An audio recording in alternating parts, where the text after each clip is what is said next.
Friends నమస్తే అండి. Welcome back to my channel. ఈరోజు మన రెసిపీ పొయ్యి దగ్గర ఎక్కువసేపు ఉండే పని లేకుండా తక్కువ ఇంగ్రీడియంట్స్తోని ఎక్కువ రుచినిస్తూ చట్నీతో కూడా సంబంధం లేకుండా ఉండేటువంటి ఎంతో రుచిగా ఉండేటువంటి ఒక మంచి ప్రోటీన్ బ్రేక్ఫాస్ట్ రెసిపీని ఈ వీడియోలో మీతో షేర్ చేసుకోబోతున్నానండి. ఇంకా ఒక బౌల్ తీసుకొని దీనిలోకి 1 కప్ బియ్యం పిండి, హాఫ్ కప్ శనగపిండి, 3 టేబుల్ స్పూన్ ఉప్మా రవ్వ, రుచికి అనుగుణంగా ఉప్పు, 1 టీ స్పూన్ జీలకర్రని వేసుకొని దీనిలోకి కొంచెం కొంచెం వాటర్ అన్నది యాడ్ చేసుకుంటూ దోసల పిండిని ఎలా రెడీ చేసుకుంటామో ఆ పిండి కన్సిస్టెన్సీ వచ్చే విధంగా కలుపుకోవాలన్నమాట.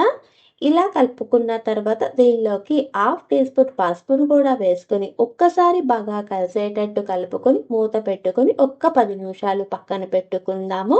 10 నిమిషాలు అయిన తర్వాత దీనిలోకి సన్నగా తరుక్కున్నటువంటి ఒక మీడియం సైజు ఉల్లిపాయ, సన్నగా తరుక్కున్నటువంటి గుప్పెడంత కొత్తిమీర, సన్నగా తరుక్కున్నటువంటి 1 టేబుల్ స్పూన్ పచ్చిమిరపకాయ ముక్కలు, హాఫ్ టీ స్పూన్ కారాన్ని కూడా వేసుకొని ఒక్కసారి బాగా కలిసేటట్టు కలుపుకున్న తర్వాత చూపిస్తున్నాను చూడండి. ఇక్కడ పిండి అనేది కొంచెం గట్టిగా ఉంది కాబట్టి దోశ వేసుకోవడానికి అనువుగా ఉండే విధంగా ఇంకొంచెం వాటర్ అన్నది యాడ్ చేసుకుని బాగా కలిసేటట్టు కలుపుకుందాము.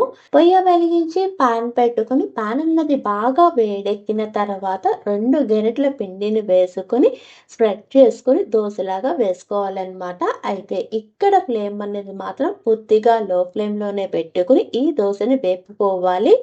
ఇలా దోశ వేసుకున్న తర్వాత దోశ పైన పిండి పిండిగా అన్నది లేకుండా ఉన్నప్పుడు మాత్రమే దీని చుట్టూరుగా కొంచెం ఆయిల్ అన్నది వేసుకొని ఇది బాగా వేగిన తర్వాత దీన్ని ఫ్లిప్ చేసుకొని దీని చుట్టూరుగా కూడా కొంచెం ఆయిల్ అన్నది వేసుకొని ఒక్క నిమిషం అయిన తర్వాత దీన్ని డిష్ అవుట్ చేసుకోవటమేనండి. అంతేనండి. ఎటువంటి చట్నీతో కూడా సంబంధం లేకుండా చాలా సింపుల్గా ఇప్పుడు స్కూల్స్ ఓపెన్ చేసేటప్పుడు పిల్లలకు హెల్తీగా ఉండడం కోసం ఒక మంచి ప్రోటీన్ బ్రేక్ఫాస్ట్ రెసిపీ రెడీ.